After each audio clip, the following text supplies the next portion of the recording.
Hello everyone, आज है 21 जुलाई और आज इस वीडियो में हम बात करने जा रहे हैं हिंदुस्तान जिंक के बारे में।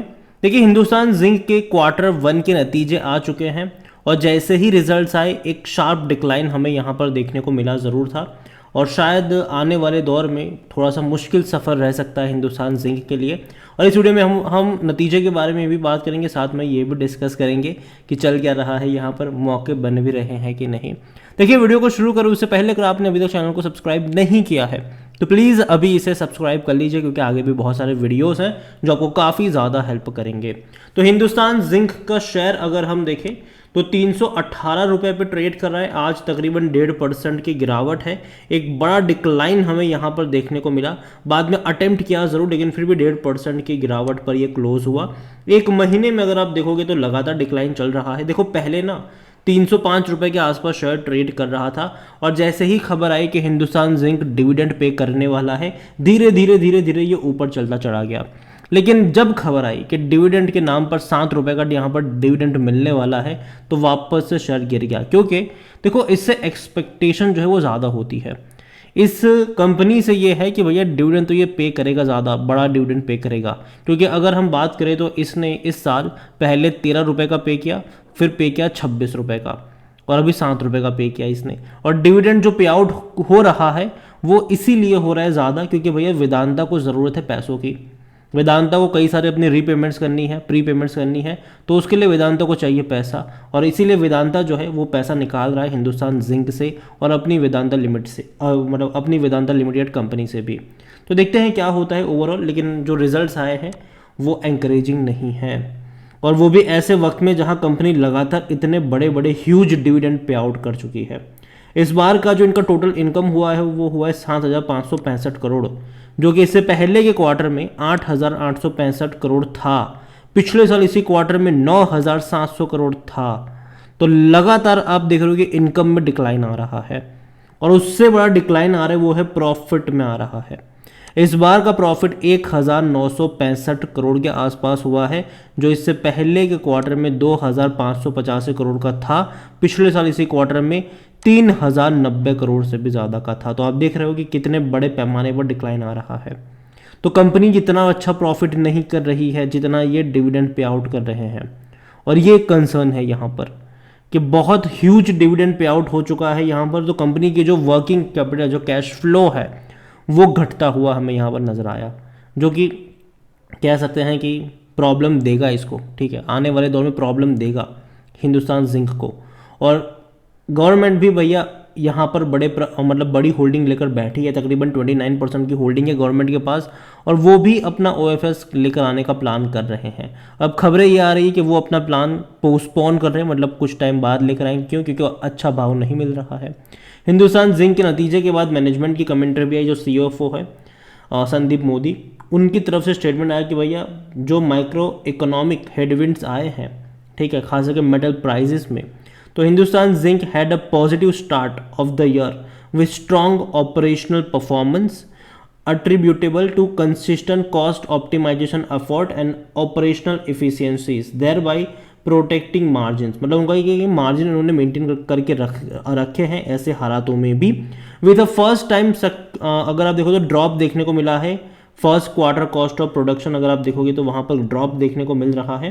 लेकिन कंपनी ये कह रही है देखो भैया धीरे धीरे ही सही, लेकिन हम एक ग्रोथ की तरफ लौटेंगे ज़रूर। The company also said it has recorded highest ever first quarter minted metal and silver production with consistent refined metal production. तो ये तो भैया देखो मैनेजमेंट जो है वो अच्छी बात बता तो रहा है कि हमने प्रोजेक्टेड ये किया हुआ, जैसे कि हम सिल्वर प्रोडक्शन की बात करो तो वो प्रोजेक्टेड है बिटवीन 725 to 750 MT। एंड बाकी अगर आप देखो तो जिंक कॉस्ट ऑफ प्रोडक्शन भी अगर आप देखो फाइनेंशियल 2024 में तो वो एक्सपेक्टेड है बिटवीन $1,125 to $1,175 पर मेट्रिक टन। तो ये प्रोजेक्शन बता रहे हैं, ठीक है, कि इतना होगा, ये होगा, तो ये बता रहे हैं। लेकिन अगर हम नंबर्स को देखते हैं तो थोड़े से आशावादी तो नहीं कह सकते हम, यहाँ पर थोड़े से तो यार दिक्कत वाले है ये। और जहाँ तक बात करें मार्केट कैप की तो 1,36,000 करोड़ से भी ज़्यादा का इसका मार्केट कैप है और इसका जो पी रेशो वो अब थोड़ा सा ज़्यादा हो चुका है एवरेज इंडस्ट्री पी के मुकाबले। और जहाँ तक बात करें डिविडेंड की तो भैया भारी पे कर रहा है ये। पिछले साल भी अगर आप देखो 2022 में तो पहले 21 रुपये का पे किया, फिर 15 रुपये 50 पैसे का पे किया, और इस साल तो इन्होंने भैया हद ही कर दी थी। पहले 13 रुपये, फिर 26 रुपये, फिर 7 रुपये, और इसलिए काफ़ी लोग कह रहे थे कि यार इतना बड़ा जो डिविडेंड है वो कहीं ना कहीं कंपनी के वर्किंग कैपिटल से ही निकल रहा है, तो ये प्रॉब्लम देगा इनको। और जहाँ तक बात करी जाए कंपनी की परफॉर्मेंस की, तो आप देखिए रेवेन्यू जो थे अब तक इनके 8,800 करोड़, 9,400 करोड़, 8,400 करोड़, 8,500 करोड़, इस बार कितने हो गए, बहुत कम रह गए, 7,500 करोड़ आ गए ये। और जो प्रॉफिट थे एटलीस्ट इनके पहले प्रॉफिट अगर आप देखोगे तो 3,000 करोड़, 2,900 करोड़, 2,600 करोड़, अभी वो घट के आ चुके हैं 1,900 करोड़। तो ये लगातार डिक्लाइन आया है यहाँ पर, और ये एक कंसर्न है यहाँ पर कि भैया लगातार डिक्लाइन आ रहा है, और वो भी ऐसे टाइम में जहाँ कंपनी लगातार अपने बैलेंस शीट से पैसा निकाल रही है डिविडेंड के फॉर्म में। तो ये प्रॉब्लम है यहाँ पर। और अगर बात करी जाए इस कंपनी की, तो प्रमोटर इस कंपनी के कौन है, वेदांता यहाँ पर प्रमोटर है। 64.92% की होल्डिंग है उनके पास, और सब कुछ गिरवी रख दिया उन्होंने। मार्च में आप देखोगे तो 87.59% की होल्डिंग गिरवी थी, अभी सब कुछ गिरवी है, और ये गिरवी रख के भी उन्होंने पैसा उठाया है जिसका इस्तेमाल वो करेंगे अपने कर्जे को चुकाने के लिए। यहाँ पर पब्लिक के पास 1.77% की होल्डिंग है, एफ फाइल्स के पास 0.81% की होल्डिंग है, म्यूचुअल फंड्स लगातार बेच रहे हैं 0.12 से 0.06 फिर 0.04। यहाँ पर इंश्योरेंस के पास 2.91% की होल्डिंग है ये, और ये जो 29.55% है ये गवर्नमेंट है, और गवर्नमेंट अपनी होल्डिंग को बेचने का प्लान कर भी रही है। लेकिन अभी जिस तरीके से शेयर में गिरावट आई है, हो सकता है कि गवर्नमेंट अपने होल्डिंग के बेचने का प्लान जो है उसको शायद थोड़ा सा पोस्टपोन कर सकते हैं, और ये खबरें भी आ रही है कि शायद पोस्टपोन हो सकता है ये। और पोस्टपोन होगा तो एक्चुअली ये वेदांता के लिए अच्छी बात नहीं होगी, क्योंकि वेदांता चाहता है कि सरकार जो है वो जल्द से जल्द अपने शेयर्स को यहाँ से बेचे और एग्जिट कर जाए यहाँ से, ताकि वो इस कंपनी को अपने तरीके से चला पाए। क्योंकि देखो वेदांता चाह रहा था कि हिंदुस्तान जिंक को वो अपना इंटरनेशनल जिंक असेट्स का बिजनेस बेच दे, लेकिन गवर्नमेंट की इतनी सारी होल्डिंग है यहाँ पर, तो गवर्नमेंट ने मना किया कि जी भैया ऐसा नहीं हो पाएगा ये, और जिसके चलते वेदांता का पूरा जो प्लान है वो धरा का धरा रह गया। यहाँ पर जो नंबर्स आए हिंदुस्तान जिंक के, वो बिल्कुल भी मुझे लगता है कि शेयर में दम देने वाला नहीं है, थोड़ा बहुत दिक्कत हो सकती है यहाँ से, और यही वजह है कि मैं अभी कहूँगा कि थोड़ा सा दूरी बनाए रखनी चाहिए अभी के लिए यहाँ पर। अगर ये गिरावट दिखाता है यहाँ से 15% के आसपास की, तब शायद मतलब 15 नहीं 10% के आसपास की, तब शायद यहाँ पर खरीदारी के मौके बन सकते हैं। और वेदांता के भी आज क्वार्टरली रिजल्ट्स आने वाले हैं। जब तक मैं इस वीडियो में मतलब जब तक मैं ये वीडियो रिकॉर्ड कराऊँ तब तक तो नतीजे नहीं आए, लेकिन जैसे ही आएंगे डेफिनेटली मैं आपको वीडियो बनाकर अपडेट कर दूंगा।